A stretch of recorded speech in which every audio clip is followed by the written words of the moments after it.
Okay. All right. Hey, everyone. Thank you so much for sharing your Sunday with us. My name is Missy. I'm one of the co-founders of Beaming Health. It is April. It is Autism Month, and we're so grateful to have this incredible group together to talk about autism, neurodiversity, in a really casual, cool setting on Zoom with all of you. So thank you so much for joining us. We'll get started here. And just to give you a sense of the rundown, so we have 2 hours blocked off. You can stay and engage for as much of this as you like, but we'll get started with some welcome and intros, a fun true or false quiz game. We'll have a little bit of a break just to get a little Zoom screen break. We'll come back. We'll have a cool roundtable discussion about a few different topics and some time for live Q&A. So as we're going through things, don't be shy, make notes of your questions. We'll be giving folks a chance to ask those toward the end of our time together. And if you have any questions at all, please feel free to throw them in the chat. Before we jump in really quickly, who is Beaming Health? Who are we? If you haven't heard of us, we're so excited to have you here and introduce what Beaming is to you. Our site is a place where families can find resources covered by their insurance in their area, all those different types of therapies or camps or other things they might be looking for. At beaminghealth.com, we make it easy for families to find all those things.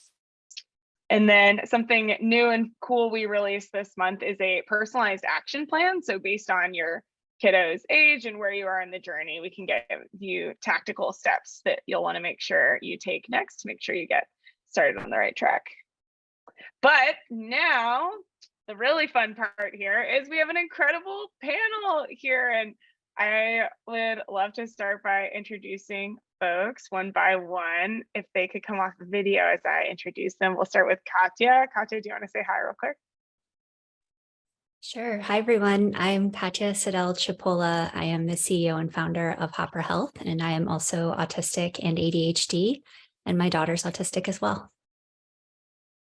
Yes, and she's incredibly modest. Hopper Health has totally taken off. I told her earlier, I swear I blinked and their platform was in 5 states. So cool the work you're doing. It's so important. Next, I'd love to pop it over to Subodh and Aarti. Do you want to come off video and say hi? Hi, my name is Subodh Garg, and this is my sister Aarti. And we will discuss the Netflix show called Love on the Spectrum. Yes, I am Aarti. Sure. As Subodh said, I'm Subodh's sister. We appeared on Netflix's amazing show Love on the Spectrum, and we're so excited to share Subodh's journey, our family's journey, with all of you today. Love it. Yes, I love the show, and I swear everyone I've met, I told Subodh, and especially everyone I've met who's met him recently has just been so excited and left that, yeah, really inspired. So thank you both for joining us. Next, Melanie, over to you. Will you come off video and say hi? Hi, everyone. I'm Melanie Hsu. I'm a clinical psychologist and also do some research in autism as well. It's nice to meet all of you. Yeah. Yes, and she's super modest. She's an incredible researcher and works with hundreds and hundreds and hundreds of families every year to help them make sure they're getting their kiddos the support they need. Lastly, Claire Khodara, can you come off and say hi?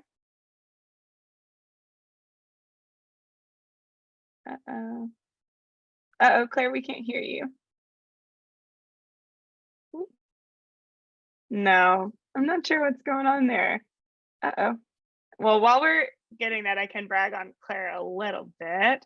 So Claire is a musical artist. She's exceptionally talented, has been a vocalist for multiple popes, and has a literal voice of an angel. If you haven't heard it, her album, Modern Lullabies on Spotify, is so serene and beautiful and perfect for kiddos of all kinds of sensory needs, also just anyone. It's so beautiful. So, and the proceeds from that went to benefit lots of autism families. So if you haven't checked it out, definitely worth checking out. Okay, so this next section here, sorry for the technical difficulties. We'll start with some autism facts, a fun interactive game that you're going to be able to engage with as well. So the first one we'll start off with is autism is a developmental disability, true or false? So you should see a pop-up come up. There, where you can submit your answers. All right, everyone's on the ball today. Wow. Are we sure it's a Sunday afternoon? Everyone's on it. Very good. Okay. Awesome. All right, I'm going to close it here in 5 more seconds. 3, 2, 1. All right. Very good. All right, we'll end the poll. And then for our panelists, let's see. So we'll share our results. Great. Okay, so we had 86% say true, 14% say false. Is anyone really keen to talk about this one? No, no one? Not all at once. We can talk Katya, about it very briefly. Yeah, hit it. Yeah, so Subodh was diagnosed with autism when he was 3 years old. He was a little bit verbal before he was diagnosed, and then became suddenly nonverbal, and he actually got his language skills back when he was 6. And then growing up, we always kind of knew that there was Some communication issues. yeah, some differences there. But now I accomplished a lot of goals. Yes, he has. So even though it's a developmental disability, there's still so many support systems out there to help people on the spectrum achieve their full potential and thrive in today's society. I don't know if that's Totally. Yeah, no, it's super helpful. It's something I find myself saying all the time. Disability is not a bad word. I feel sometimes I encounter a lot of folks in the wild who are afraid to say, oh, it's disability or disabled. It's like, it's okay. Disability is not a bad word. Love it. Any other comments before we go to the next one? I think I'll just chime in to say, so I'm someone that was diagnosed later in life as autistic, but my brothers were both diagnosed as very small children. And so going through life, I've actually seen sort of the difference of me growing up without that identity of disability to be able to say, hey, like I could use some extra support, whereas they had support and understanding. And so I think it's not so much about labeling someone with a disability, it's we need access to resources, we need support. If we need extra things, like that's not a big deal. But I think sometimes people are afraid of labeling children as disabled because they think that somehow they're going to be set back in life, when in reality we can do a lot more if we have supports that are appropriate for our disabilities. Mm-hmm. Totally. Can I Cool. say something? Melanie? This is Anju. I'm Subodh's mom, Subodh and Aarti's mom. I just turned on my camera. If you, I would like to just add to what they have said. I love it. Thank you for sharing. Basically, the word disability, sometimes people see it as negative. Autism has so many positive things too. So I do want to say things happen, but they happen later. So in that respect, I call it a developmental disability. So yes, Subodh talked later, but he talked. Did he go to high school? He graduated a year later. He did many things which kids do earlier and he did later. So in that respect, it is a developmental disability, but it's not a limiting disability. I think if you set your mind, you can have and having I don't like to call it disability, but really that does allow you to get services through regional centers and things like that, like she said, but it comes a little later. Things happen, but they're later. So in that respect, yes, I call it a developmental disability. Awesome. Thanks for sharing. Appreciate it. Love that you're here. All right. Let's see. Also, Claire, I think, do you want to say hi? Is your mic working now? Hi guys. Yes. Now I think my video is not working. Yay! Not my day, but it's such an honor to be with you all. My video will be working in 1 second. Thank you for having me, Marissa. I look up to you in beaming health and all you do. I am an autism mom. My beautiful 6-year-old Winston is on the autism spectrum, and I have become a major advocate. And I'm in the music industry. I'm a recording artist and producer based here in LA. So it's an honor to be here. And sorry about my technical difficulties. No sweat, no sweat. Thanks for joining us. All right, next one. True or false? You either have mild autism or severe autism.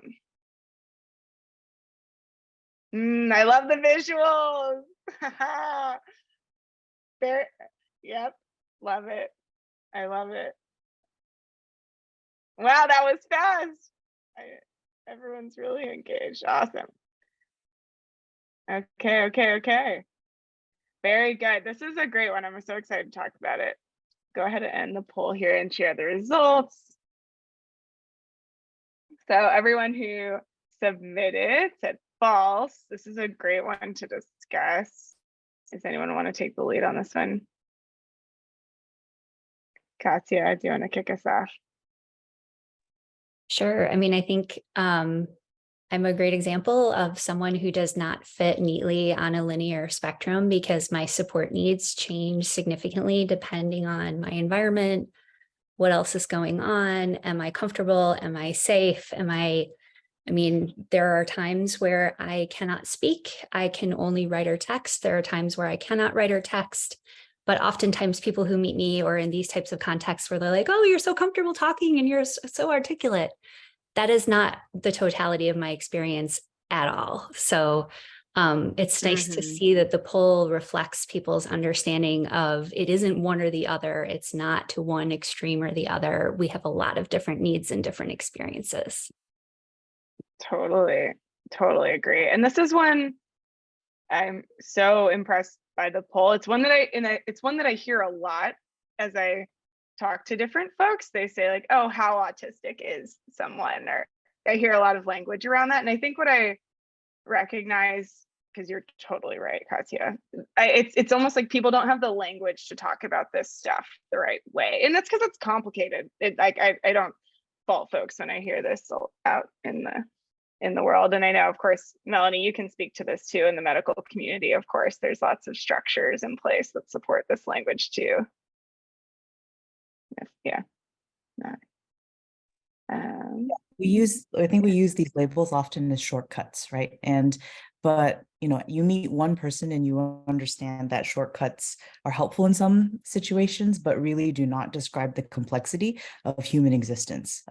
And so when I talk with my families, I will often tell them about the labels that we have heard, especially from like the older version of the diagnostic manual that we used to use, which did have mild, moderate, severe.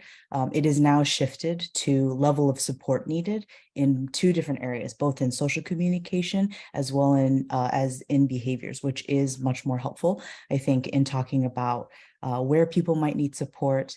But I do tell my families about the older labels because they will hear it. And often there's a lot of really good resources out there that are still using kind of the older terminology.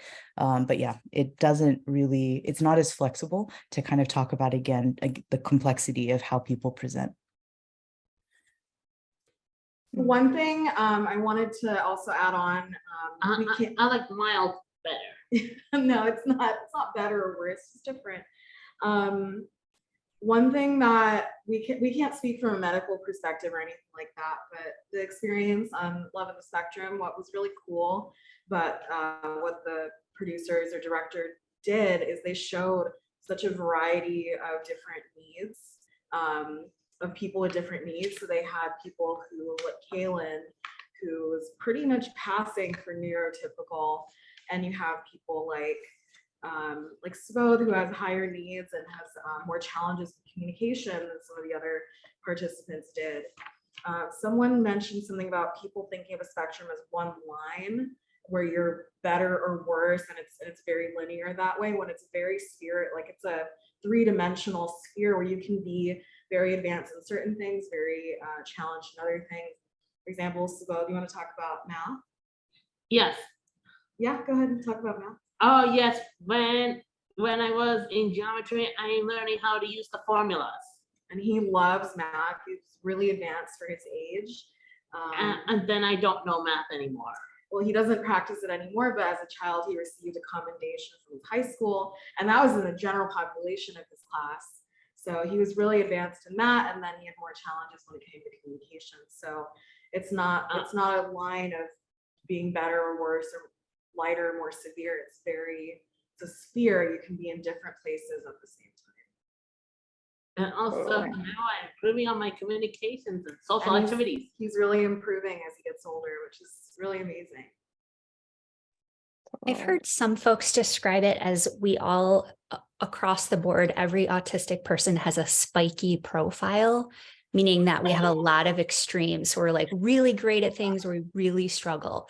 And what those things might be are different from person to person. But to me, that feels like the most kind of comfortable description, because like I struggle with math. I'm dyscalculic. Like I can't do much in a spreadsheet to save my life, but I've been hyperlexic my whole life, and I was reading when I was 2. Like, I think we all have that sort of different ways of experiencing the world, but the extremes are the things that we tend to have in common.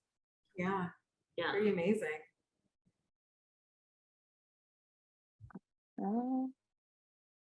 And yes, in the chat, Sam, there will be a recording and it will be shared after. So if folks need to come in and out or have stuff going on, don't be shy to do that. And thanks, guys. Any others? We'll go to the next one. Okay. All right. Ooh, another good one. True or false? Autistic is the preferred way to describe a person with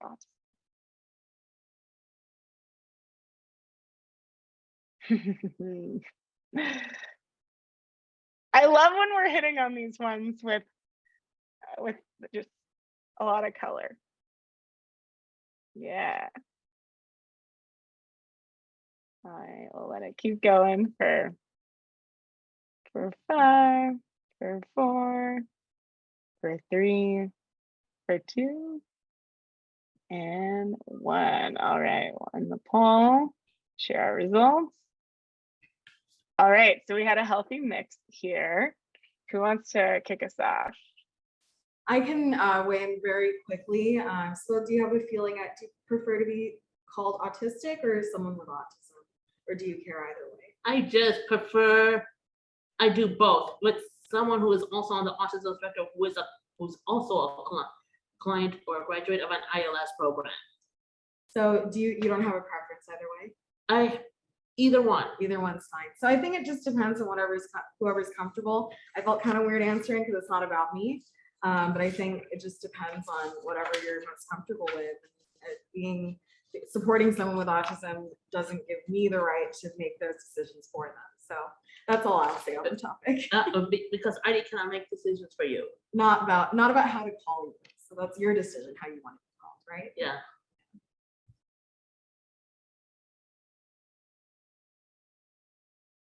I personally really like autistic because I also have other chronic health issues. So like I am diagnosed with Crohn's disease. That is something that I work very hard to manage and would love to cure. But the autistic part of myself is how I experience the world. And so for me, it's more of an identity. And I think that's where I really like the difference. I don't know if there wasn't so much historical context of a lot of non-autistic folks working really hard to try to cure us from autism, I probably wouldn't care as much one way or the other. But I think for me, the autistic label is more sort of rejecting the idea of like, this isn't an illness to be cured. This is just part of who I am. Totally. I can quickly piggyback off of Katya. Being on the journey of getting the diagnosis for my son and then navigating education and therapies, you get a lot of mixed response from a lot of different people, and you really have to make your own judgments and what's best for your child and your family. So I would say I prefer autistic as well, because I see it as a gift, and we're proud of our son and everything that he is, including the fact that he's autistic. Love it.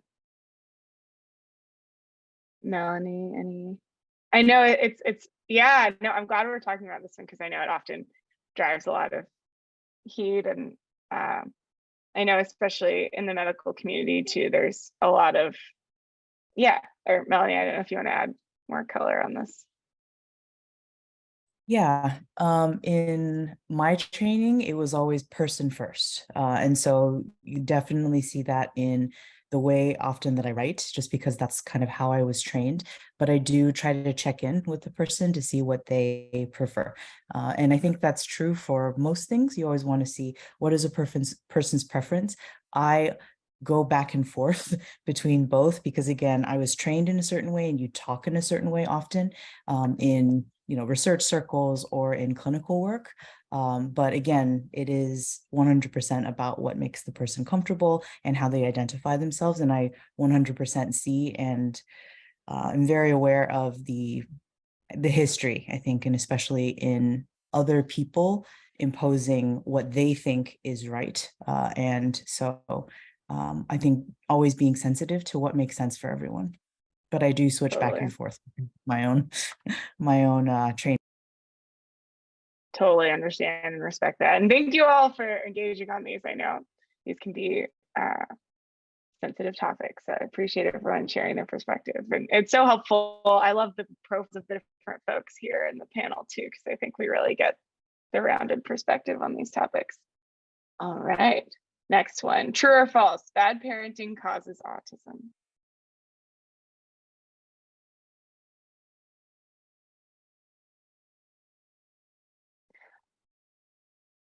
All right. All right, I'll cut this one off sooner because everyone, this one's a little less spicy, let's say. All right, you can see if folks were in agreement here on false. Melanie, I'd love for you to kick us off on this one because I do think you have such a great perspective on how this has evolved. Yeah, unfortunately, this was kind of the beginning of what people thought autism was caused by. And so there's a really unfortunate early history of beliefs about like refrigerator mothers and all sorts of other things that are very stigmatizing and very painful. But this is something that I actually say a lot to my families when I first make a diagnosis or talk with families about this. This is nothing that you did or did not do, because I think especially as parents, it's very easy to blame yourself, right? Like, did I do this? If I did that, and all those kinds of things. But we know that it is not at all caused by parenting. So. Yeah. Any other? For us, so our mom is actually here. I would love for her to chime in if that's okay with you guys. Yeah, I know there's any thoughts. she's a great mom, and being raised together, I think it's proof that parenting had nothing to do with his autism diagnosis. I'm neurotypical. I'm not diagnosed with autism or anything like that. But yeah, my mom, I'm sure, would love to weigh in. Hi. Okay, I would love to. I'm not turning on video. I'm not camera ready because I didn't plan to be. So can you hear me? Yes. Yes. I just wanted to say, as Aarti said, parenting has nothing to do with autism. It is, there was a time that it was considered initially that it was caused by moms who didn't love their children.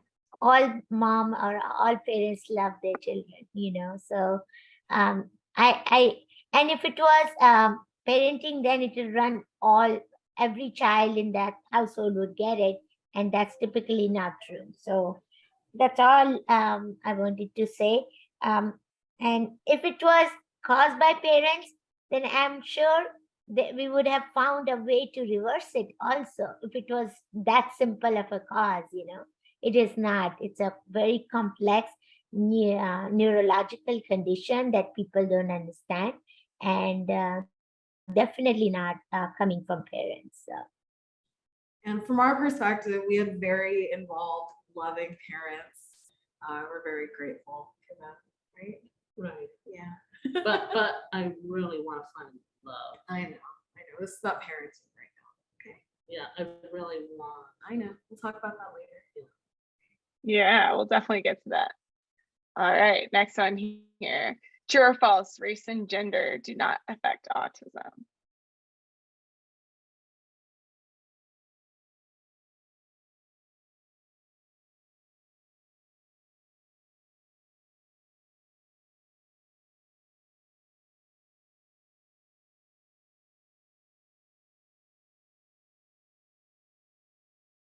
I'm saying both for a I love reason I can explain. I can't wait. I love it. I love when we have the mixed responses here. All right, we'll end this in 5, 4, 3, 2, 1. Okay, great. Sharing results. So we had a bit of a mixed bag here, about 60% true, 40% false. Katya, you want to kick us off? You had some color you wanted to share. Yeah, so I, like many autistic people, really struggle with true and false questions often, or multiple choice questions. And I like to be able to give a lot of context, but this one for me, I read it a couple different ways. So I wanted to answer for both ways. So race and gender do not affect the actual presence of autism. I would say that's true, but race and gender do not affect the diagnosis of autism. I would say that is very much false, because girls are much less likely to be diagnosed. Historically, up until recently, children of color were much less likely to be diagnosed. So it's kind of like, depending on which way the question goes, for me, it's either true or false. Totally, yeah, that's a really important tests point. are fun for us, by the way. No doubt. Yeah, that's a really important point. The diagnostic criteria weren't necessarily designed with a diverse population in mind. So it seems, yeah, and that's true in a lot of areas of healthcare as well, unfortunately. Anyone else want to jump in on this one? Yeah, there's some really interesting research that shows that actually proximity to centers of excellence, so like universities and really good hospitals, is what often determines how soon someone is diagnosed. And so 100% agree with what Katya said. Like, it is also not only about how we've written the diagnostic criteria. I've had lots of conversations with girls saying, I see you, I feel you, but this set of criteria is not compatible with the female experience of autism, which can be really frustrating. And so it is kind of talking through, what does that mean? Continuing to work in advocacy and making sure that research and diagnostic criteria and tests and clinicians are aware of what it looks like, not only in different genders, but also in different cultures, and spreading awareness. But yes, and then the same thing with just making sure that social economic status doesn't affect access to care and access to good quality diagnosticians as well. So being forced, I would choose true for exactly the same reasons that Katya did, but it is, like everything, a lot more complicated. Mm-hmm. Well, I know when Subodh was diagnosed, the ratio of boys to girls is 4 to 1 boys to girls being diagnosed with autism. And from what I understand, there was a lot of research into why boys are getting autism and that kind of led research maybe in a different direction versus saying, oh, autism is presenting differently than in women. So what causes that in general? So it's really great that there's more awareness in the last few decades. I know when he was diagnosed, from what I understand, it's such an unknown condition, and there's so much mystery around it. And it's so great that there's things like this going on, groups like you guys, Being Health, bringing awareness to the needs of people on the spectrum. So, yeah. Totally. And I think something actually, Katya, you said earlier on the first one is what it makes me think of. It's really unfortunate, but it means that oftentimes women are diagnosed much later in life, and they grow up with the reason this is such a problem of the so what. It's like, oh, okay, then you have all these autistic women, or maybe autistic folks of different cultures or backgrounds, that aren't getting the support and resources they need to thrive. And so it's so important. I'm so glad that the awareness is leading to great research here. And to be perfectly honest, and I'll keep it brief, but also that leads to misdiagnosis in girls and women, which can be just as harmful, if not more, than delayed diagnosis of autism, because then we're treated or medicated for things that we do not actually have. And so that diagnostic process can sometimes stretch out over many years, which really has a big impact on people's lives. Totally. As well as the fact that there aren't as many people who specialize in how women present, especially older. And so it's really, in research, we know that later diagnosis is associated with higher comorbidities for depression and anxiety. But it's also the way that you see yourself and how you have defined for yourself why things are hard and what other people have also said. And so that you may also not have the self-confidence to continue to seek those answers because of what people have said to you, because they can't see who you truly are. And that can be really harmful as well, just in the way that you can advocate for yourself, what you believe about yourself and what you believe about your ability to interact effectively with your world. Totally. Awesome. Oh, Subodh. What did you say about different cultures for people on the spectrum? Oh, me? What was I saying? Yeah. Yeah. So I was saying the reason that it's a lot of what Katya is just saying too, but a lot of times different cultures can have different norms. For example, like at what age children feed themselves, for example, is one that I've heard in like some cultures is different than what might be expected or quote typical in the US, for example. And so that can oftentimes lead to misdiagnoses or things like that, or things around eye contact as well. I know in some cultures it's considered disrespectful. And so someone might say, oh, autistic. And it's like, really? Maybe it's just a norm that's different from our norm. So that's where it tends to show up, which I'm far from the expert here. Melanie, you should definitely keep me honest on some of these things. I also dated Rachel last 2 years. Mm-hmm. But then I did it for 1 year and then I broke up with her. Mm-hmm. Yeah. Yeah. All right. Let's see. All right. True or false? Autistic people are geniuses.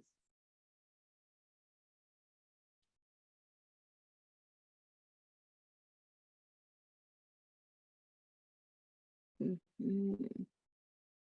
I'm loving these cards. It's so fun to see. All right. 10 more seconds. Get those responses in. 5, 4, 3, 2, and 1. All right. We'll share the results. I saw a lot of mixed. I see most folks said false. Let's see. All right. Who wants to jump in? I know true, false. I should have added mixed on our poll also, I realized. So I'm sorry that I didn't do that. That's on me. My bad. All right. Who wants to kick us off here? I have a genius in all parts of life. Exactly. I was so happy when you immediately pulled up the true, Subodh. That was awesome. I was like, yeah, dude, good job. Mm-hmm. I like money management because I can budget a lot of money so well.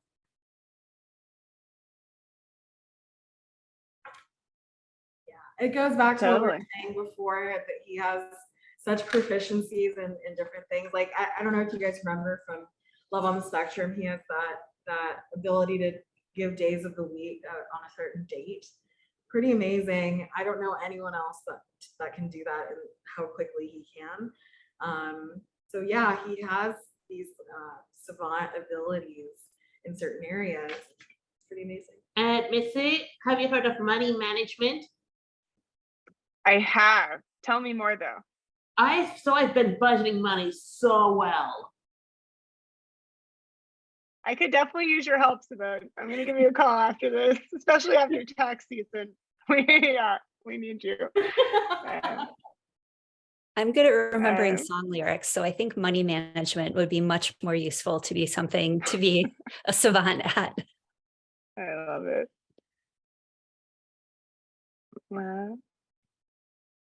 Awesome. Yeah. The only thing I'll add, this one I find comes up often when folks see like Elon Musk kicking off SNL and sharing about his neurodiversity or other folks.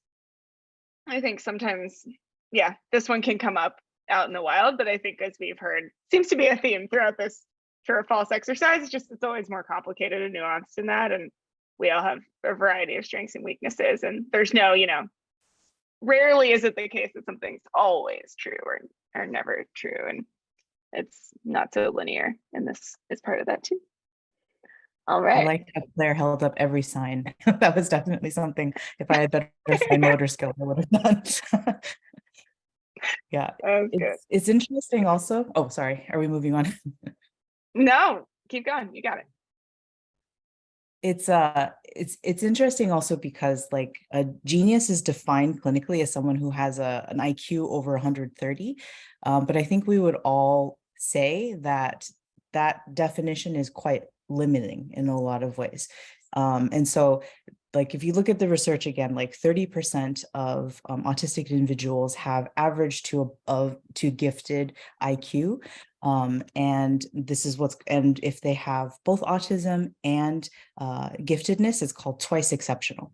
And so twice exceptional people are neurodivergent in some way and are also gifted. And so it's a really interesting, again, way of seeing the world because you are not only in the 2 to 5th percentile for giftedness, but also in neurodiversity. So it's a really interesting area of research if anyone is interested in looking into that. So, but yeah, so IQ is defined very rigidly, I think, in science, especially because a lot of things can influence IQ scores, like your ability to participate in standardized testing, our ability to be able to measure what you might be gifted in. And so definitely the research rates are likely different than what we see in the overall population. Okay, yeah. All right. Last but certainly not least, true or false, autistic people aren't affectionate.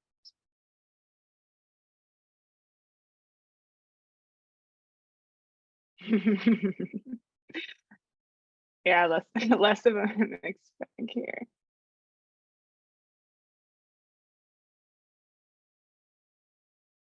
All right, we'll close it off here in just a second. This one went fast. All right. Yeah, pretty strong agreement here across the board. Anyone want to kick us off, or Claire? Yeah, I have 3 kids. 2 are neurotypical, I think. And my child who is on the autism spectrum is by far the most affectionate. And I think that that's for a number of reasons, being on the autism spectrum or not. So yeah, that's just my understanding of being a mom, Yeah. I think we don't necessarily think about affection in different ways that might be easier for us or more likely for us to show affection. So my daughter and I both being autistic, we're not necessarily like big snugglers. I actually love it. She just has never been super into that. Even when she was a baby, like she was just kind of like, give me some space and let me do my thing. But we text each other constantly, and we're constantly sending each other like memes or TikToks, or like we find little morsels of things and send them to each other. Like, I want to show you I love you. And we're not saying that. That's just our way of showing each other affection and that we're thinking of each other. And I think if we sort of open our minds a little bit and understand there's many different ways of showing affection, then it is easier to recognize that by and large, I mean, if we care about people, we find ways to show them that we do. Absolutely. I couldn't agree more. It's like the emotion and the love that's in the eyes is affection enough for me. And I mean, it's overflowing. So it doesn't have to just be in touch. I think it's through any kind of emotion. I love that. Do you want to say what you were saying earlier? When I was in July of 2021, I found a girlfriend named Rachel, and I just love her. I've been dating her for 1 year. You dated her, not been. You did date her. I did date her for 1 year. We were talking about hugs, remember? Yes. What would you say about hugs? Hugging girls. Hugging a girlfriend is okay. Yeah, but he was saying earlier he doesn't like hugs except for a girlfriend. So there's those circles of Strangers. yeah, there's different circles of I forget the word for it. Connection or relationship or something to that effect. I don't remember. Oh yes. So there's different levels of affection that are appropriate for each layer. I know inappropriate affections are created support staff, professionals, co-workers, and people that I haven't known you in a while. Yeah. So there's social norms about who to be affectionate with. So that's something that he worked a lot on. I know. I used to be affectionate with Max Macius. That was his roommate, so they were friends and they were close friends, so that they were able to express that affection. Anyway, Totally. Yeah, Subodh, that's a really good point. There's definitely different levels of affection too that we might have with different groups. That's a very important one. All right. If no other comments, we'll take a short break because Zoom fatigue is real. What I'll do is just for the next 5 minutes, put on a little fun track and we'll come back in 5 and do some more roundtable discussion and have time for live Q&A as well. So I will see you all in 5 minutes. All righty. Welcome back, everybody. Feeling better. Got to look away from our computers for a bit. So good. Feeling a little refreshed. Nice. All right. For any folks who were just joining us, we have our incredible panel here of folks from all sides of the autistic experience.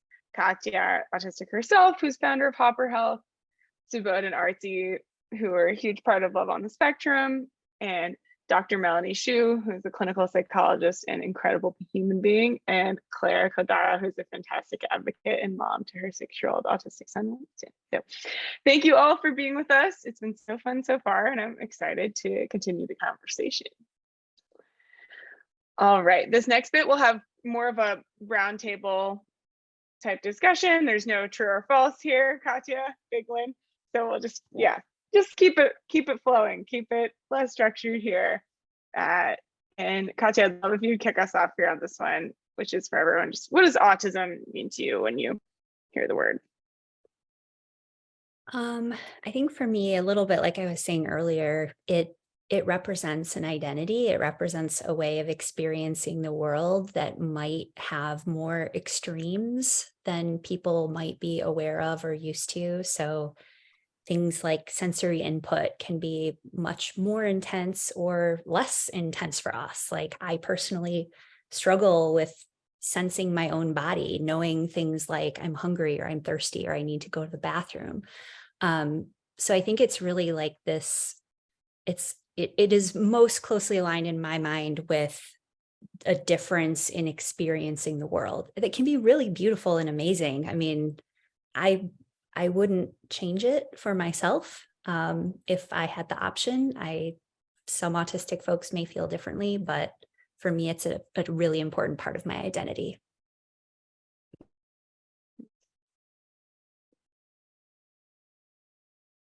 You get to pick the next person. You can popcorn. Sorry, I don't know if I heard you. I think you might have been muted. Oh, sorry. I was saying you can pick the next person to hop in. Okay. How about Subodh? What does being autistic mean to you? Being autistic means sensory delays Mm-hmm. and sensory delays, support, communication disorders, Mm-hmm. What else? goals in life, Anything else? just those four. Okay. Love it. Oh, autism means to you is to find different programs. Yeah, that's a good one too. Totally. Claire, you want to go next? Yeah, I am not autistic, so I feel like I have a limited perspective on this, but it means that you're different and that there is so much beauty in being different and there's so much hardship in being different. And, I've learned to really love the differences and advocate for the differences. It's like there's a big puzzle and you have to put it together. And once even a little part is put together, there's just like a whole world that unlocks. But I would just say, it's being different and unique and finding your own path. Mhm. And last, Melanie. Yeah, just like everyone else is saying, it's a different way of seeing and experiencing the world. Humans are very complicated, and everything about being human often lies along a spectrum. And what we consider normal is usually just what most people do. And that doesn't mean it's right, wrong, good, or bad. It's just that most people do it that way. And that means also that the world, because we like shortcuts, the world is made around what most people do. And so it is understanding people's experiences, how they see things, and then for us also to understand ourselves and why we make the choices we do, what things may be in our way that make things a little bit harder, and making sure that everything is equitable. Totally. I love that. Wow. Great answers all around. That's awesome. We'll come back to some more of those points in just a second. Yeah. Specifically for Katya and Subodh with, or actually, sorry, opposite, got my wires crossed. Maybe for Claire, for Aarti, would one of you want to start us here? Just excuse me. What's been a great part or a really positive part of your experience as a neurodivergent individual or ally? So anyone can jump in on this part. We'll go from the parts that have been really great, and maybe after this, some of the parts that haven't been as great, so we can balance it out.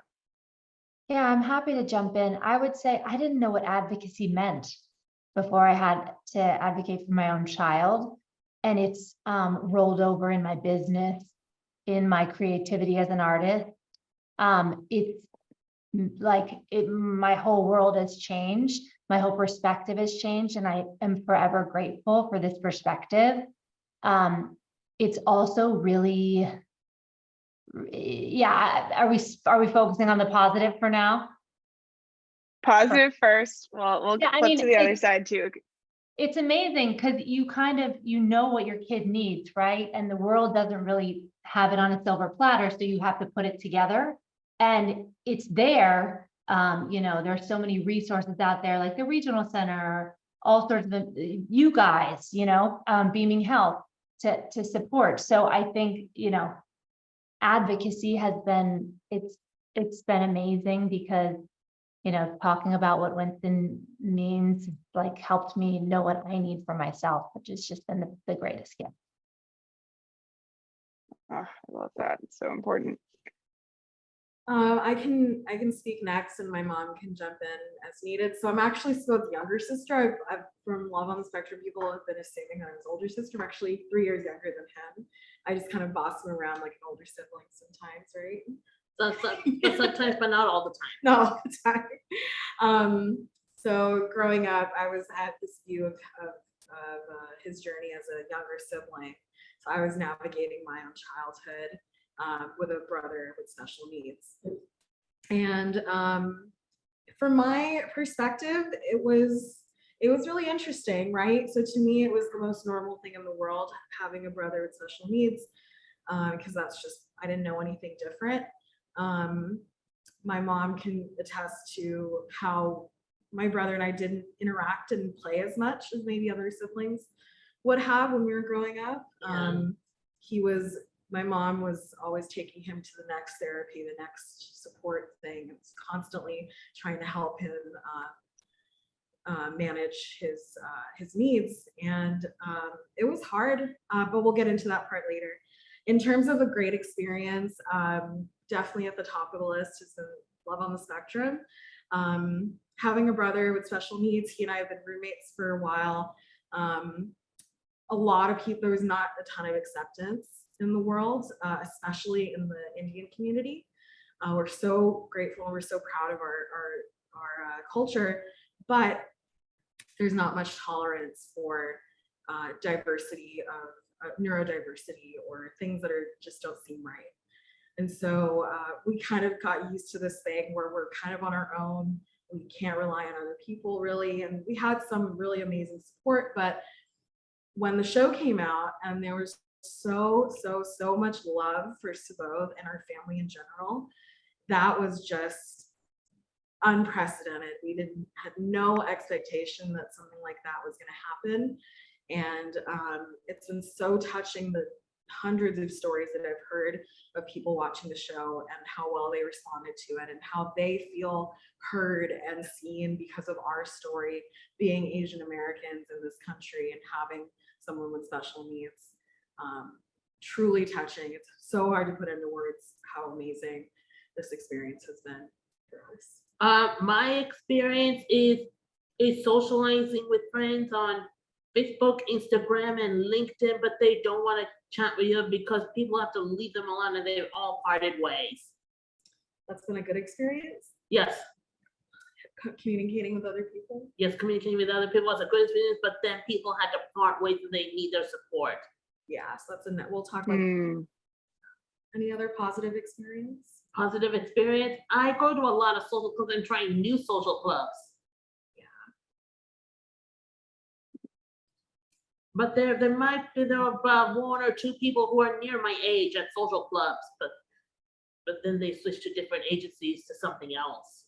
Mm-hmm. I don't know if my mom wanted to join in or chime in on anything like that, but otherwise we're good. Yeah.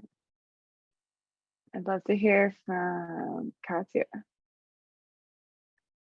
Yeah, so I think there's a couple things that I have really appreciated. So my experience as an adult, just finding community, I think even like Subodh mentioned, in online spaces has been incredibly important for me. So TikTok is a big one. I found lots of other adults who just have a lot of the same challenges and we're able to share ideas and connect with each other.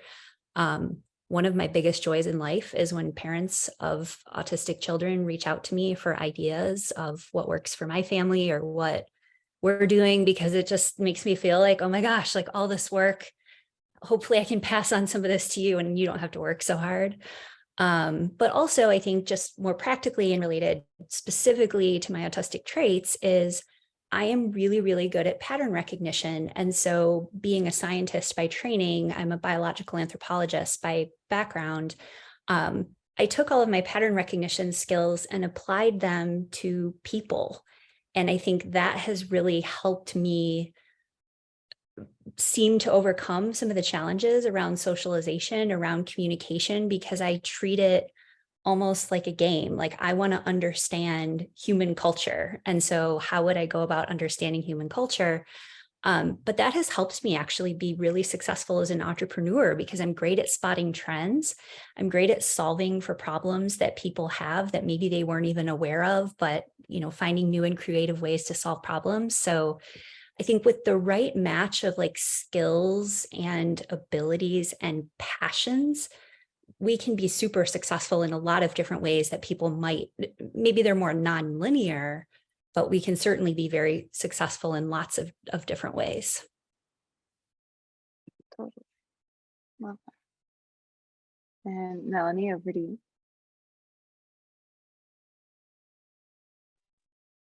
As a psychologist, my job is to kind of help people understand themselves. And so I think what's really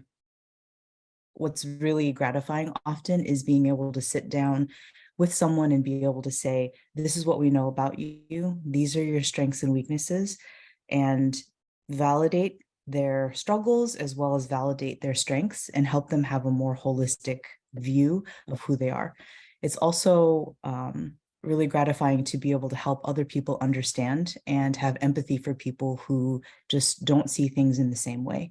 A lot of times being able to have those conversations to say, well, you know, why is that the right way? You know, or, you know, can you see it from this perspective instead, is really helpful. And especially in, you know, when families come to me often, especially with younger kids, there's a lot of fear because they don't know what's going to happen. They don't know what it's going to mean. And everybody, nobody wants to, you know, nobody chooses for things to be harder for their family. And so they're just worried because of what that may be like, because it's something that they've never experienced before. So being able to be there and to tell them, this is going to be okay because you are doing an amazing job and these are your child's strengths and weaknesses. This is the community that you're joining, which is full of amazing people, and to be able to give that hope while also giving them a realistic understanding of what is going on for them is really helpful to be able to kind of hold their hands through that. Totally. Oh man, it's so important. I know it's a super overwhelming time for parents, Melanie, when you're with them in that part of the journey. So thank you for all of that important work. On the flip side here, I know folks alluded to this with the past question. There are some parts of the experience that are really, really beautiful and awesome, and there are other parts that are not as awesome. And we want to make space for those too. Anyone eager to kick us out? What's the hardest part about being autistic? Researching, goals, friendships, and communication. Mm-hmm. What about you?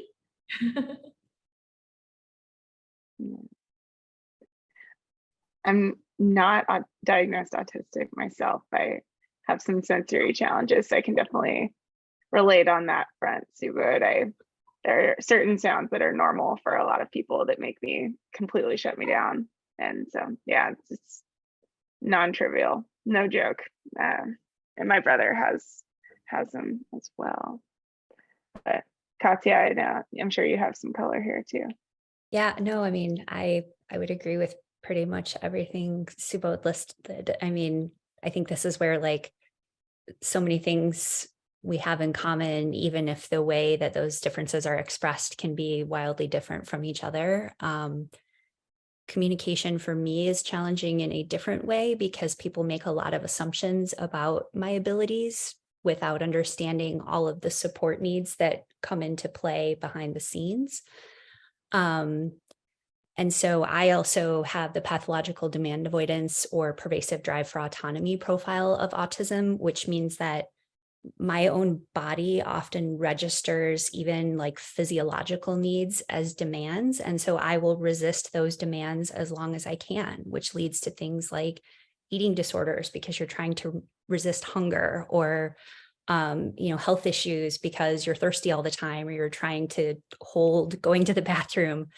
So it's those things that I think are less talked about, but really sort of managing my nervous system and my reactions to things, but also trying to sort of moderate my sensory environment. It's really, really challenging. And I think that's the part that folks who don't have exposure to autistic people have the hardest time understanding, because they look at someone like me and they're like, well, why can't you just do it? And I'm like, well, because for me to be able to do it, all of these other things have to go right instead of going wrong. And if one thing goes wrong, now I'm in a different situation and I just can't anymore. And that can be really hard for people to understand. Totally. Yeah, it reminds me of something, Melanie, I think, I can't remember who exactly said this earlier, but just different can mean hard because people don't understand it. Or Melanie, when you were talking about how our world is designed for whatever's most common because it's a shortcut and we love shortcuts. And yeah, that just creates a lot of challenges for anyone that doesn't fit in the right box, fit into the box of most common. Yeah. Claire, you were saying? Yeah, on that note, it's hard to be different. It's hard to have a kid who's different. I'm trying to figure out kindergarten right now. And you can't imagine how lost I am. You know, how many IEPs I have going. I went to a school today. You know, he's ready for gen ed with a shadow if he's in a big public environment. And I haven't found, I've been to 9 schools, 10 schools, and I've applied to probably 15, some of which don't even call me back, that are generally neurotypical. But so it's hard, you know, I'm just going to say it's hard to navigate the process, and I'm not even autistic, you know? So I can't imagine what he's feeling, but, you know, I just try to keep on keeping on. And I know that everything will be okay and he'll end up exactly where he needs to be. So I actually want to follow up on what Claire said, because think about all of the things that she is doing for her child, or like the many folks on this call, like all the steps, the bureaucracy, the follow-up, the follow-through, having to do things in a certain order. For someone like me, that additional cognitive load is what becomes disabling. And so something that might seem as simple as making a doctor's appointment, I have to pick up the phone. So I have to work myself up to picking up the phone.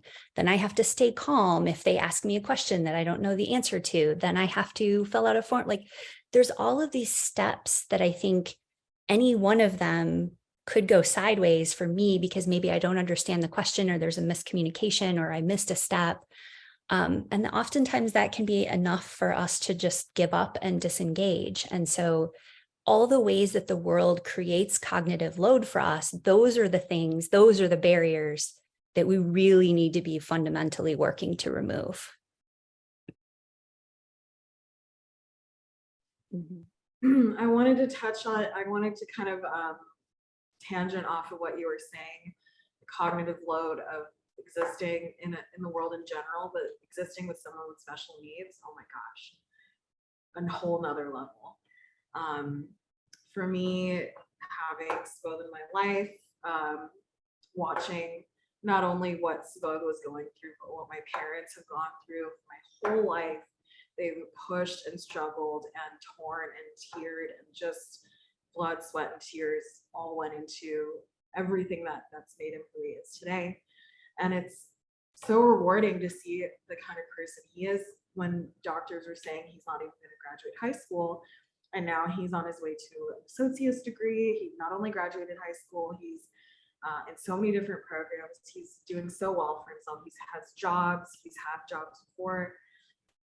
But I'll say 5 different jobs. Yeah, he's had so many different jobs and he's excelled at all of them. But it is extremely emotionally taxing to see someone that we love, so that includes Subodh and my parents, have to struggle so much to get things done for him. And there's so much heartbreak to seeing someone want something so purely. He wants a girlfriend, because he had a girlfriend from the show and it didn't work out.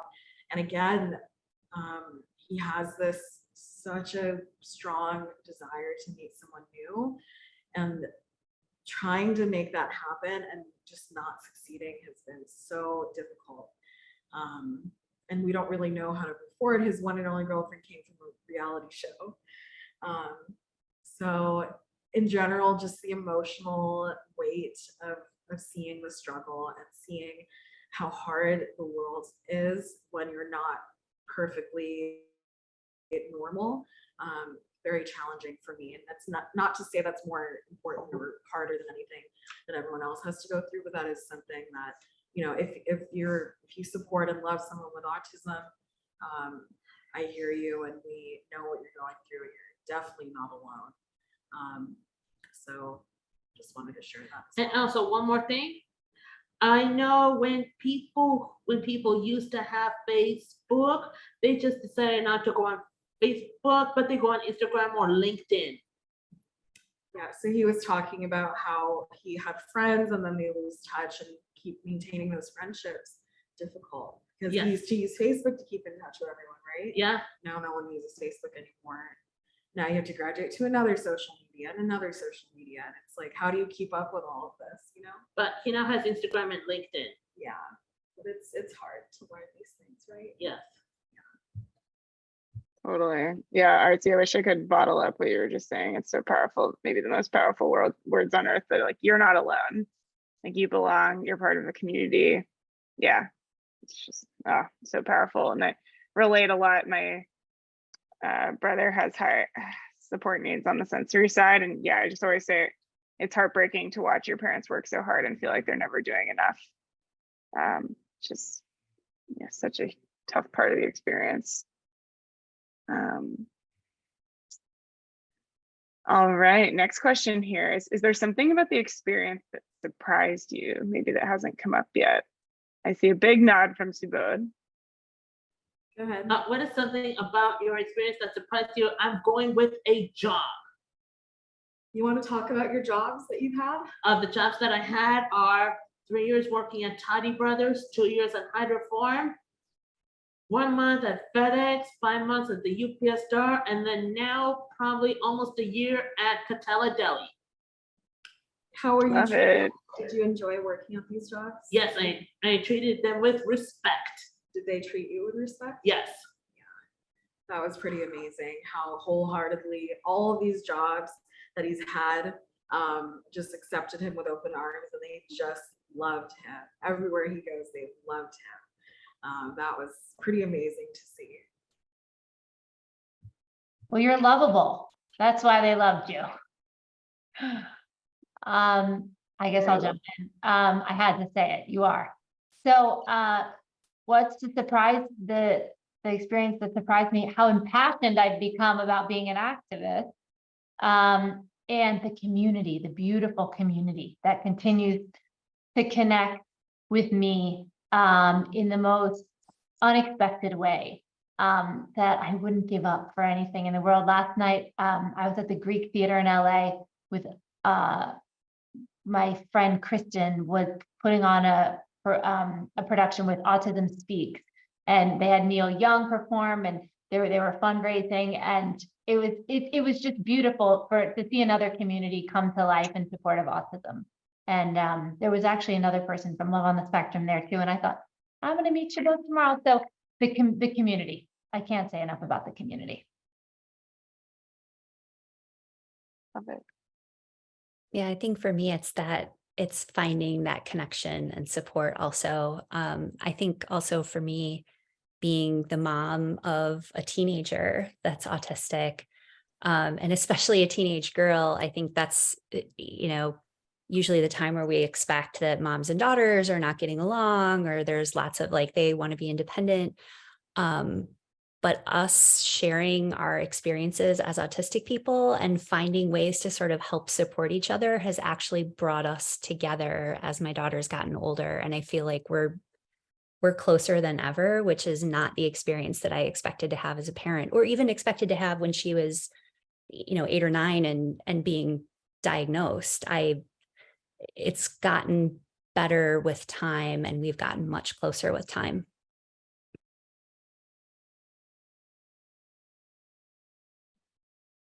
Love it. Melanie, anything that surprised you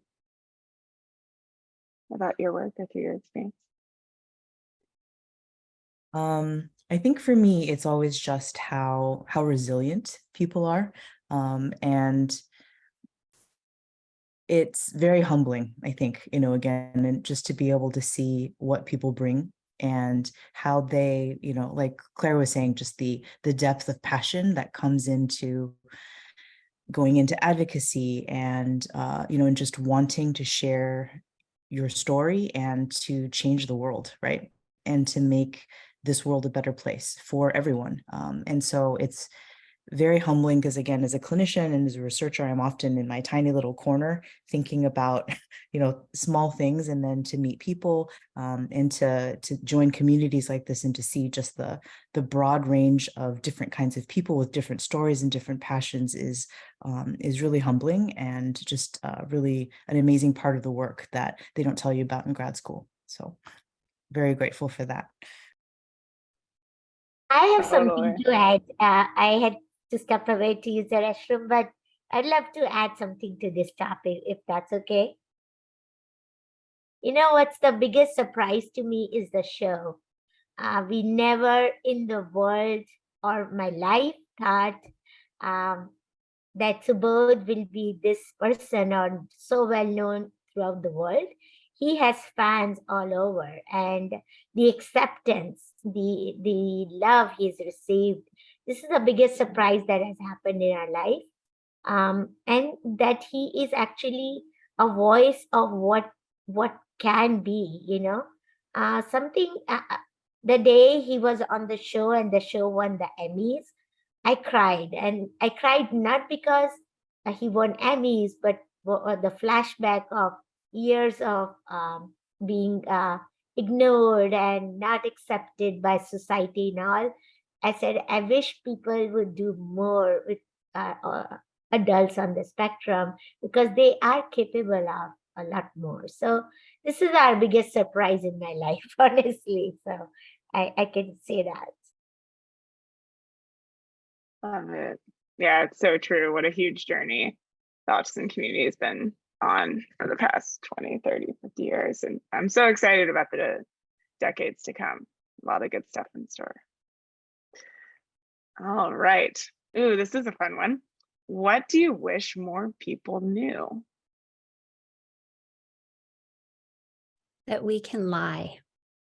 We can be unpleasant and we can have a bad day and we can sometimes be pissed off. I think a lot of times I have experienced, and especially in spaces where, with my daughter and advocating for her, but even in adults, there seems to be this perception that we're these like angelic people who can never tell a lie and just are like always kind and always warm. Like, we are humans. We have emotions. We like and dislike things. Sometimes we tell untruths. Sometimes we are mean to our partners or to our family. We have the full range of human experiences and human emotions. We might just manifest them a little bit differently.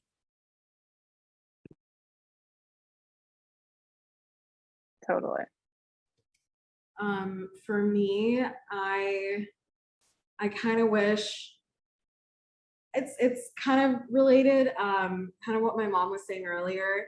There's amazing resources for children with autism, and that's so incredibly important to have those supports in place for the formative years, because that sets them up for the rest of their lives.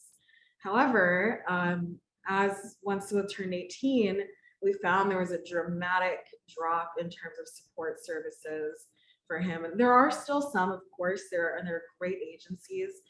For example, Best Buddies, Subodh is a Best Buddies ambassador. They've done so many amazing things for him. They provide job coaching and job placement and so many great things. But there's the rest of their lives after they turn 18, there's so much still that needs to be worked on. And kind of what someone was saying earlier, I think Katya, you were saying how, or my mom, someone was saying how the milestones you reach, like the normal milestones or the typical milestones that everyone reaches, you do get there, but it may take longer, right? Subodh didn't have his first girlfriend until he was in his 30s. and he'll go through different stages in life, but later. So I wish that we could have more support, not to take away from the support for children and minors, but that there was more out there, more understanding and support services and social clubs and all these things that they're not just to survive in the world, but to thrive in the world. So important. And having that social circle is so important. It's a huge part of what he's looking for. And there's just not that many resources. And we live in a major metropolitan area. We live in Los Angeles. I mean, there is not going to be many more places in the world that have more services than we do. So to summarize, basically. Services like I used to be with a program called Path Point, but then they already graduated. Yeah, and that was a great program, but it was what, 2 years? It was 2 years from 2014 to 16. Yeah, so it was a 2-year program and it was amazing, but it was 2 years out of his 60 years of adulthood. So anyway, to summarize, there's great services for children, but I wish there was more Thrive focused agencies or services or groups out there for adults on the spectrum, because that's kind of what we're dealing with now, and it is really hard. So that's something I would love. Virtual high five. I totally agree. That's awesome. If only we knew someone who was building some of that, Katya.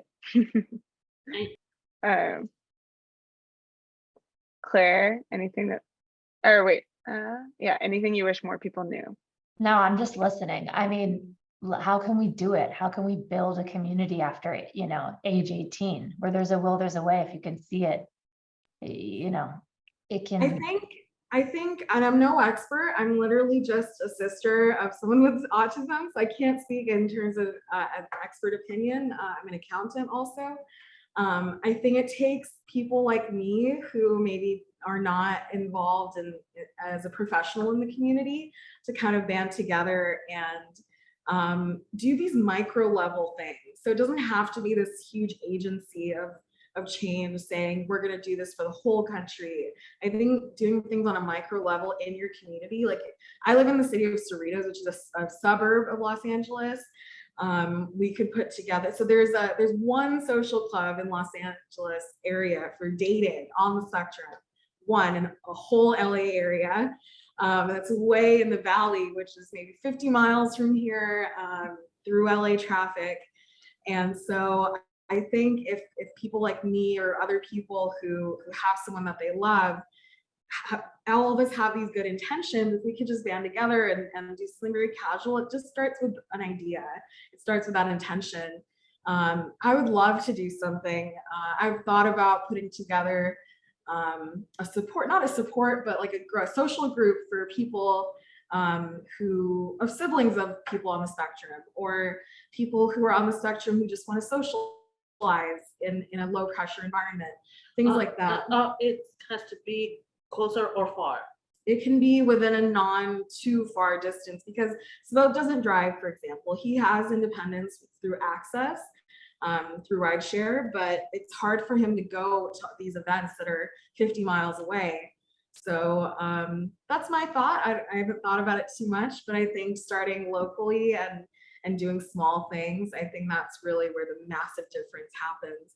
And that can be done anywhere in the country or in the world, really.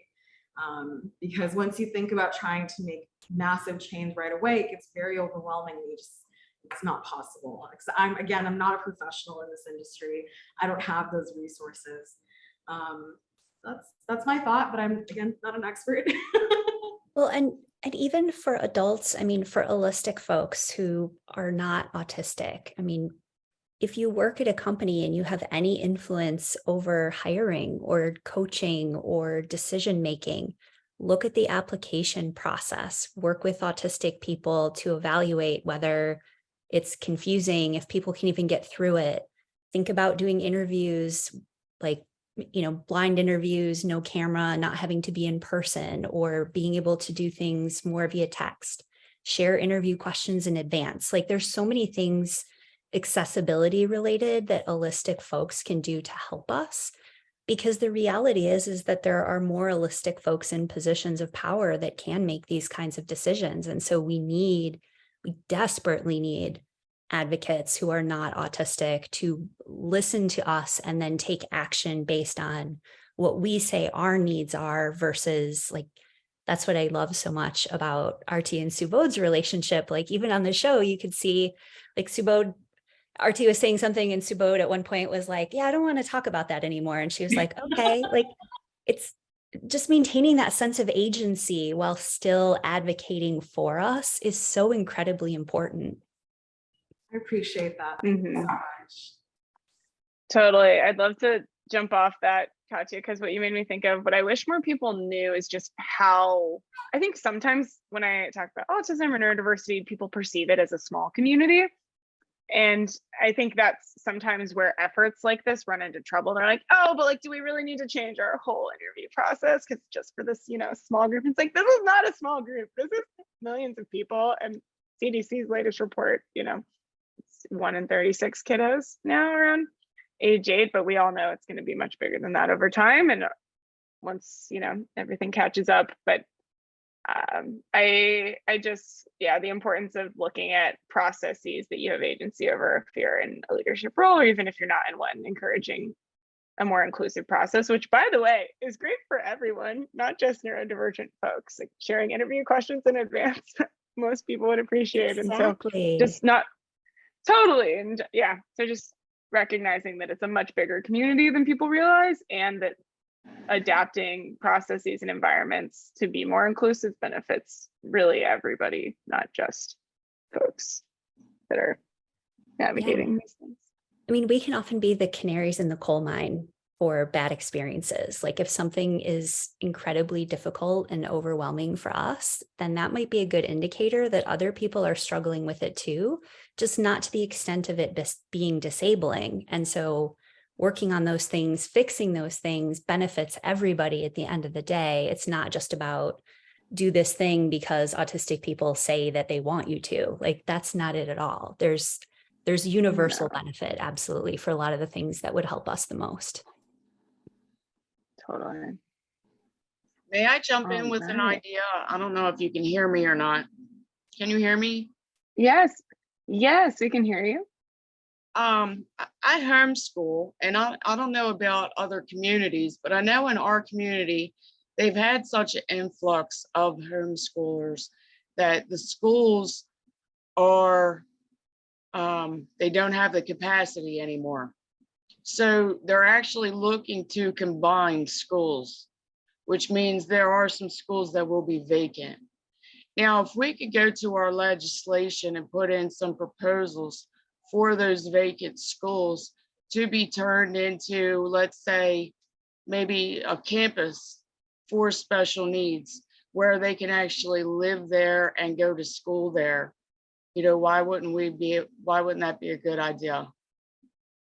I really like that as a local. I think it's a good example of what Aarti was talking about. Thanks for sharing this example. It's a great one of just recognizing opportunity when it presents itself like that, where there is space and resources that could be adapted in a really, really fantastic way. So, love that. One last question here, and then we'll go to a live Q&A. So if you do have questions, feel free to throw them in the chat. I can see those as they come in, and we'll surface those. But the last question here that we'll suggest is just any advice you would have for families that are earlier on in the journey, or just really at any point in the journey, just maybe stuff that you wish you knew, or what words would you have for them? I think seeking out autistic adults to learn from and to get ideas from can be a really useful thing. Because a lot of times, and even me as an autistic person, before sort of understanding, because I didn't have this diagnosis my whole life, I hadn't really been thinking about like, how do I accommodate myself as an autistic person? And so I had to learn all of that alongside my daughter. And the best resource for me was autistic adults, because these are people that have been navigating this their entire lives. They have a really strong perspective on what has and has not worked for them, and oftentimes are so eager to share information and provide support. I think the one thing I will say that's a caveat to that, though, is that like, if you do that and enter spaces that are predominantly autistic, there's also some things just to be conscious of and aware of when you're engaging with our community and the way that we tend to communicate, whether it's being very direct or, needing lots of context, or if you're online, making sure to use tone tags. Like I had to ask someone yesterday on TikTok, like, I'm not sure what that emoji means. Are you being serious or are you being sarcastic? And they're like, oh no, I'm totally genuine. So just sort of being aware of some of those differences, but don't be afraid to ask us what works, because most of us really, really do want to share, and we really don't want children to have to go through some of the more challenging aspects of what being autistic has meant, especially if we're older. When we were children, we would not want to have other kids live through that. I would like to talk about this. This is very close. I have a story to tell quickly. After the show came out, I had one Indian family come to me and recognized me and said, and they cried. They said, what an amazing journey I've had. Subodh was diagnosed February 1991. So it's been 32 years. So what I want to share from everybody is that keep hope. Things do happen. I remember when I first got diagnosis, I didn't know what autism was and what to expect. We were worried about what life is going to have for Subodh. I want to give a message of hope to everyone, that there is so much you can do, and there are interventions, there's therapies, there are great people out there. I mean, my life is a story about people who have helped us, the communities. And that's the message of hope I want to give to everyone. Things do come along, even though they come along slower, maybe, but they happen. So Subodh graduated, went to college, he got a job, he got a girlfriend. We're still very hopeful for him to find a life partner. And we have to keep that hope going. So that's my advice, Debbie. Love that, Arjun. Thank you for sharing.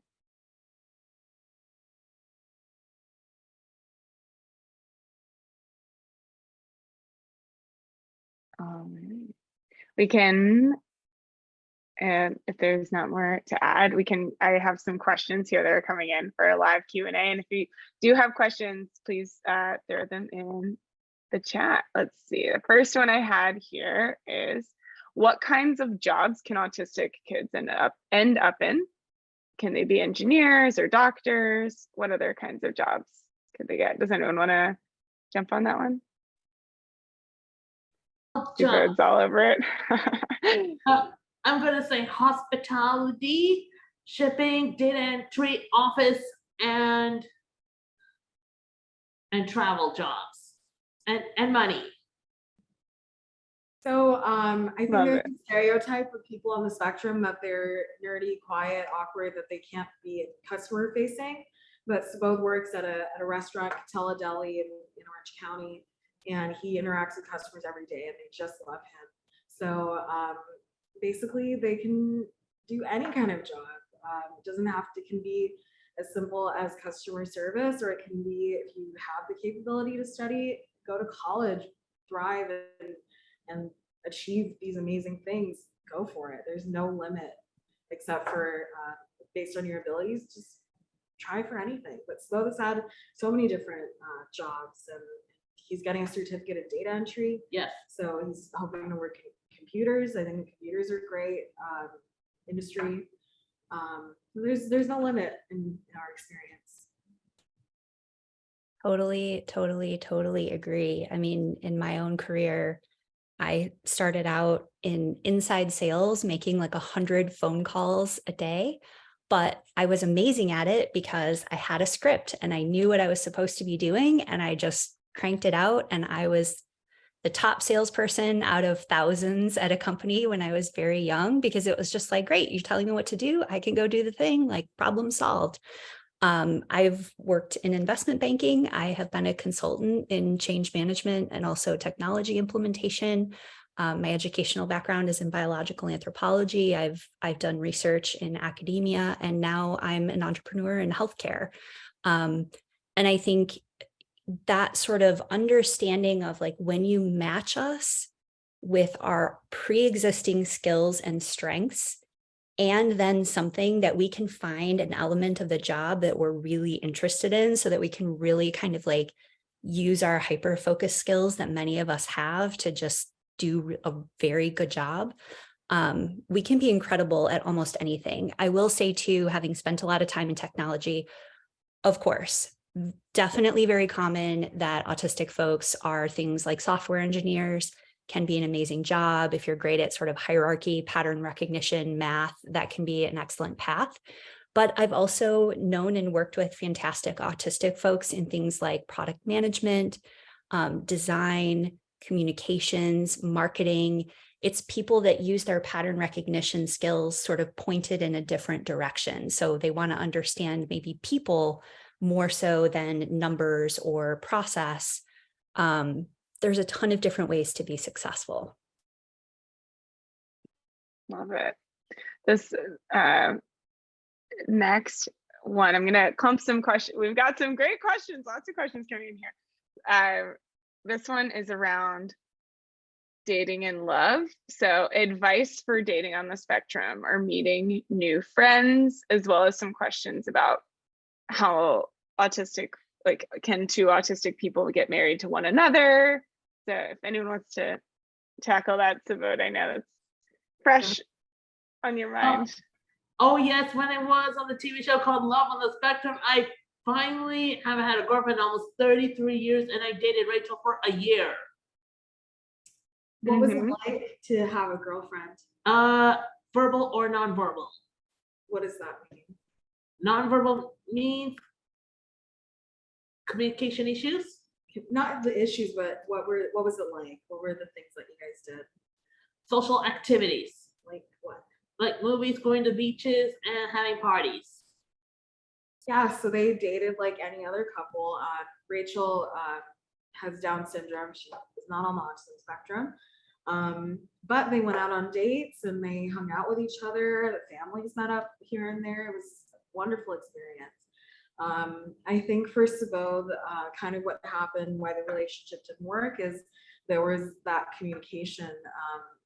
Subodh has a different way of expressing himself that may not be complementary to someone like Rachel, who has higher needs. She wanted a lot more communication, a lot more affection, a lot more effusiveness in his language and his actions, and that's just not who he is.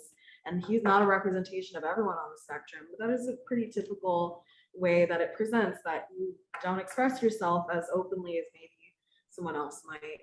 So that was definitely a challenge for him, and that's something that he's wanting to work on and improve in his next relationship. I will improve to get married. Yeah, he really wants to be married. Well, Subodh, I will say it didn't happen for me until I was in my 40s. So you've got some time. I'm 44 and I only met my husband a few years ago. So you've got some time. I know my cousin Amita Didi got married at 39. Yeah, she's perfect. Yes, it can happen for us.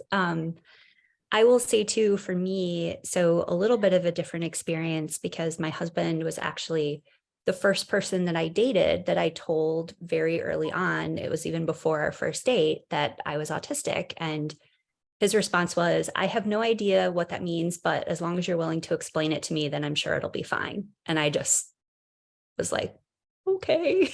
It was exactly the response I needed to hear. I think some things that have been different that I have noticed is a lot of hyperfixation. So I have a tendency to, if I meet someone new and I really like them, then like I want to know everything about them. So all of my sort of focus and intensity is entirely on getting to know every tiny detail about their lives. But once we're in a relationship, and I wish my husband was in the room because he would be dying laughing right now. Very similar to Subodh, I am not the person that is going to be like, hey, how was your day? Or I noticed your new haircut, or I'm just, it's just a little bit different. And so for me, I need someone who is very self-confident and very comfortable with communicating their own feelings to me and being very, very direct. So like my husband will say to me, hey, honey, the last time I got a haircut, you didn't notice and I felt bad. I'm going to get a haircut today. Will you make sure to say something to me? And I'm like, great, got it. I can do it. And I do. But I just need more information. I need more prompting. I need more clarity on like what is really emotionally important to my partner. And that's something that frankly, not a lot of folks are always ready for. Katya? Totally. Katya? Yes. I know you have a husband with autism too? No, so my husband is actually he is not autistic. Yes. And also, do you guys both do traveling together, Katya? We do. It's actually easier for me to travel with my husband because he can do a lot of the things that are really hard for me, like waiting in line to change a ticket, or if plans change, then he supports me with figuring out what's next. But yeah, we travel a lot together. I love to travel. Yes, we do. Amazing. All right. I want to make sure, I love all of this. I do. We have a lot of great questions, so I want to make sure we get to these. Okay.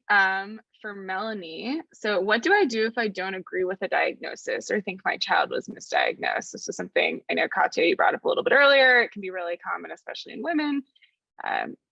So curious, Melanie, if you have advice for a family in that situation. Yeah, so I think what I always say is to be a great advocate for yourself, right? And for your family members. So if you don't agree with the diagnosis, hopefully the person who worked with you is willing to have a conversation with you. There are families that I work with, for example, that don't agree with my diagnosis. And so I have spent hours sometimes sitting with them just to say, this is the data. These are the data. This is why I came to the conclusion that I did. Does this make sense to you? And we kind of talk through to make sure that everything does make sense and that I didn't misunderstand anything. And we may not agree still. However, but it is, I think, hopefully we can understand why we each may have come to different conclusions. Part of it also is, as a professional, I am limited to my diagnostic manual as well. And so there are some times where, again, I have to make a call one way or the other. There are definitely times when clinical judgment can supersede that, and we can have a conversation about that, but there are also times when it can't. And so I would encourage families, because I often hear from families as well, the pediatrician said it was fine, that, these milestones are late, but it's fine. And so I would trust your instinct as a parent, as a family member, to continue to advocate for your child. And your doctor should always be able to explain to you in a way that you understand why they're making a decision one way or the other. So yeah, so hopefully that's helpful. That's awesome. So Katya, did you have something to add? Yeah, we experienced this with my daughter. So she was initially diagnosed at about 8 years old. I was told that it was oppositional defiant disorder. And what I realized over time, and I wish I'd had a practitioner like Melanie to work with, is that clinicians can only work with the information that you give them or that they know to seek out. And so when we showed up, the reason that we were seeking immediate help is because I was having to stay up all night hiding all the sharp objects in the house under my bed because I was worried about, like, my daughter was getting violent. There were a lot of things happening that were extremely scary. And so I was really suffering at work, and I was a single parent at the time. I mean, it was not a tenable situation. And so when I showed up and I was explaining all these things to the child psychologist, they went down this path of ODD. And as I started learning more about the diagnosis, I was like, this isn't right. There are other things that seem to sort of trigger this behavior. So transitions were a big one that weren't well explained by an ODD diagnosis. And so I started just quietly, without telling my daughter, when I saw things where I was like, I would just start quietly recording with my phone. I didn't want to make it a big deal, but that way I had something to show to the clinician to say, this is the behavior that I am observing. We can watch this together. Here's how often I see this. Here's why I find this concerning. Here's why, maybe this doesn't fit. And that actually ended up getting us to the right place, because then I was able to show the clinician things that I wouldn't have thought of to be relevant, like, repetitive behaviors. My daughter was doing she doesn't sit still. She's constantly rocking, which is totally fine. It's just what she does. But again, for a clinician, that's diagnostically relevant. For me as a parent, it's just a thing my kid does. So I wasn't really concerned about talking about it. Mm-hmm. I wanted to add as well, making sure that the exactly what Katya is saying, making sure that the person who did your evaluation looked at lots of different things. So I've also heard of families who, went to see a clinician and they did one thing, right? So they talked to the parent or did one questionnaire. So again, as an early developmental specialist who specializes in neurodevelopment, I actually screen almost everybody for autism, even if that's not the question, just in case. And so there are some really good screening measures, and you have to know kind of, again, how to ask questions in lots of different areas, because again, parents will only bring to you what you ask them sometimes. And sometimes, again, they'll say something offhand that I'd be like, I'm really glad you told me that, because now we're going down a different path. So making sure that you have good, broad-based assessments that use the gold standard is another big part of that. Totally. No, it's a good segue, because we had another question here for Katya. What helped you and your daughter the most in terms of interventions, therapies, medications, as much as you're willing to share, of course? I know that's personal. No, so this is actually something that we have worked on and thought about it a lot, because it actually required the most change from me as a parent versus anything that I had her doing. So we have almost entirely transitioned to something called a low demand lifestyle, which basically means that we are minimizing wherever possible transitions, unnecessary requirements. So she goes to school remotely because she's now in high school. The transitions between bells were super jarring for her. She was ending up spending half the day in the nurse's office, struggling with getting up in the morning. But when she does remote school, she does great, because she just rolls out of bed. There's no expectations of her appearance or her behavior. It's just do the schoolwork and keep up, or don't. And she does really well. And so we even do that with other things like, we're very comfortable. We make very minimal plans. So for us to make a weekend plan as a family is super, super unusual. Like, there's usually a birthday or a holiday or something involved. Because again, the transitions, the getting ready, the recovery after activities, even if it's things that she and I both love, there's all this buildup, and then it requires all of this recovery time. So like traveling, we typically, if she has, a week off from school, we'll do things like, maybe we'll only travel if she wants to go to Florida to visit my parents. We might only go to Florida for 3 days instead of the full week, because then we know we have a couple days to kind of ramp up to the trip. And I know that she is going to be having a really hard time, and there's going to be lots of sort of like bickering and difficulty. It is what it is. I'm the same way. And then we travel, and usually it goes pretty well. But then as soon as we get home, everybody needs to crash for like 3 days. It just needs to be minimal talking, minimal interaction, safe foods only. And that's another thing actually that is really important to me that I found to be super helpful, is that with her autism diagnosis and my better understanding of my own sensory needs, we have gone much more in the direction of, look, if you need a safe food, there's no questions asked. Like, if you're just not in a position to be trying new foods, trying new things, eating what's on your plate, that's okay. We always keep safe foods around. They're always accessible, even if she wakes up. Because again, when you have different sensory experiences with things like hunger and thirst, I sometimes still will wake up at 3 o'clock in the morning and be starving and get up out of bed and go in the kitchen and eat a full meal. And my husband is like, what in the heck is that all about? I'm like, well, I didn't realize at dinner I was hungry, so I didn't eat enough before bed, but now I don't want to wait till morning. So just being I've actually run into my daughter in the kitchen at 3 o'clock in the morning when both of us are eating leftover pizza out of the fridge. And it sounds, in any other context, it sounds like, oh, what kind of parenting is that? But you know what? It's the kind of parenting that keeps her on an even keel, that keeps me having the energy that I need to be able to work well with her, keeps her going to school the next day. Like, there's minimal disruptions. It's really changed a lot for us in a really, really good way. Love that, Katya. Thank you so much for sharing. Claire, we have one in here for you. It says, I want to be an advocate too.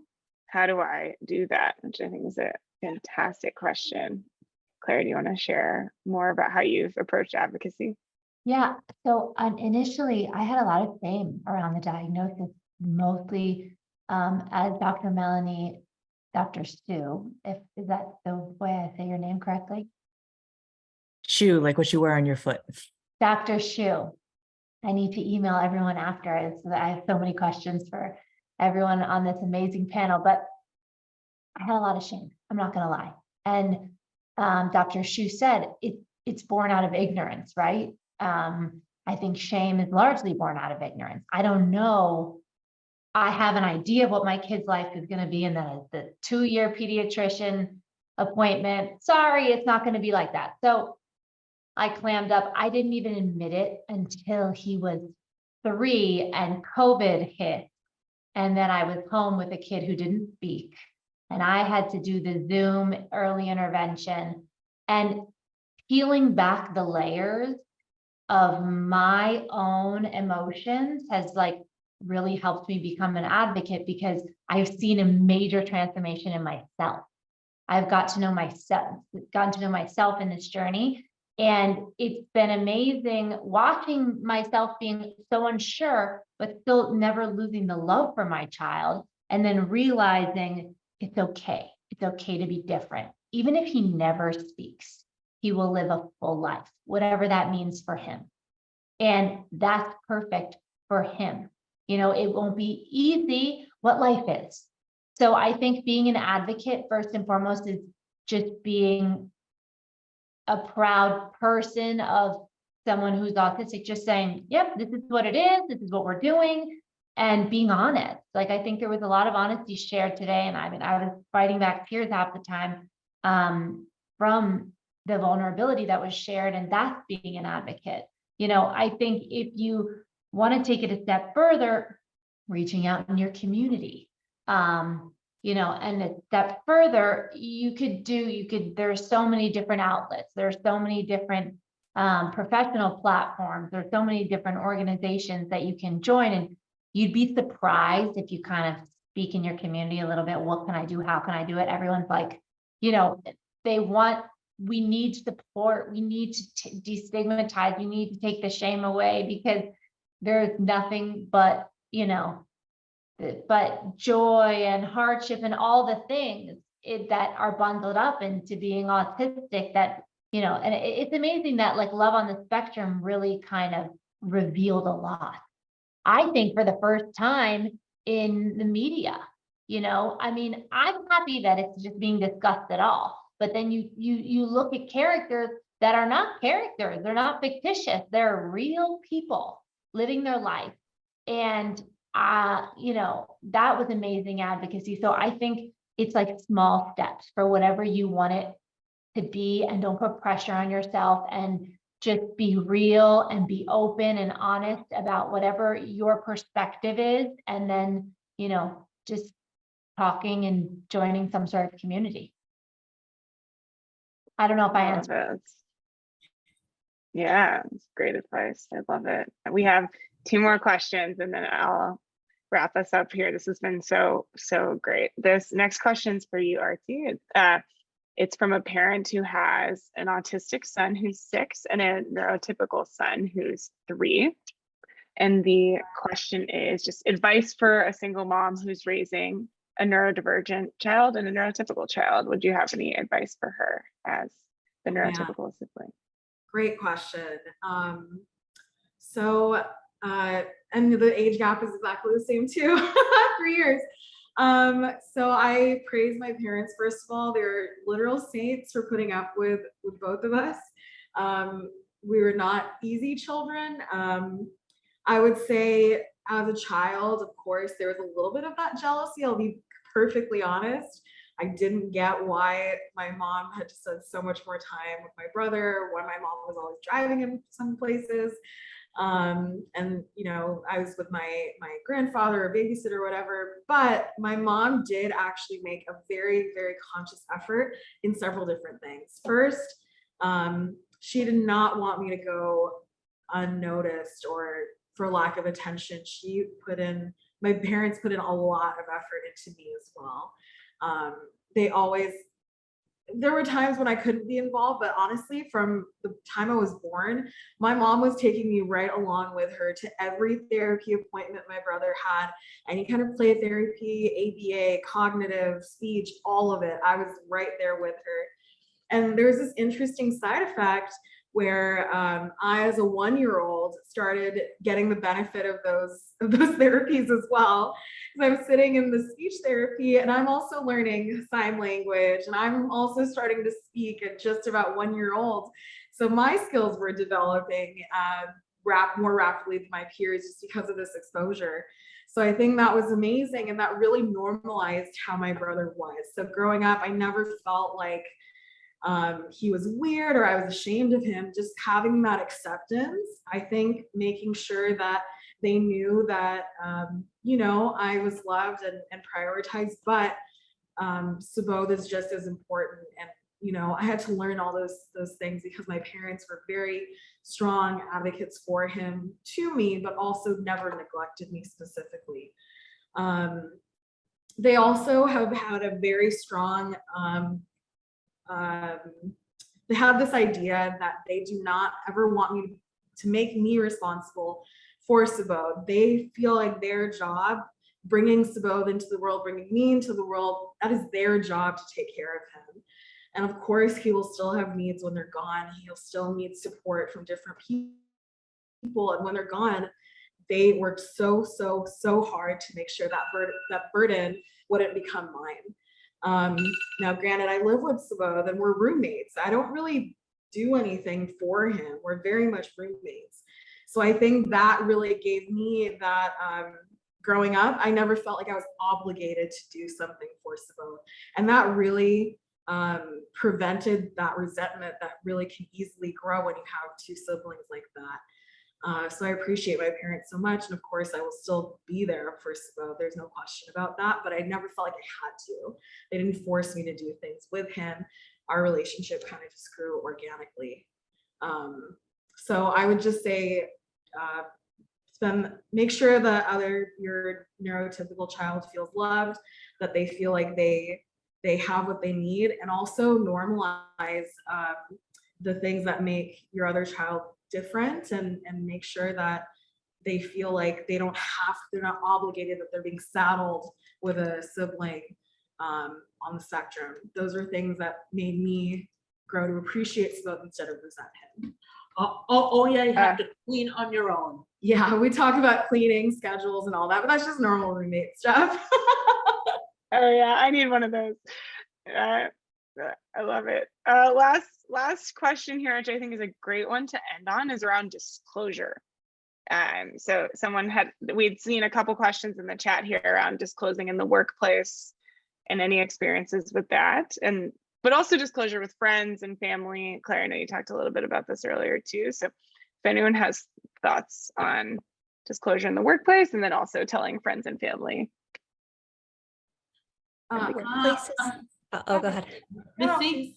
Can you have Amita Garg on the line? Yeah, our cousin is here, but she's not speaking. We're just going to talk very, very quickly. Katya, sorry.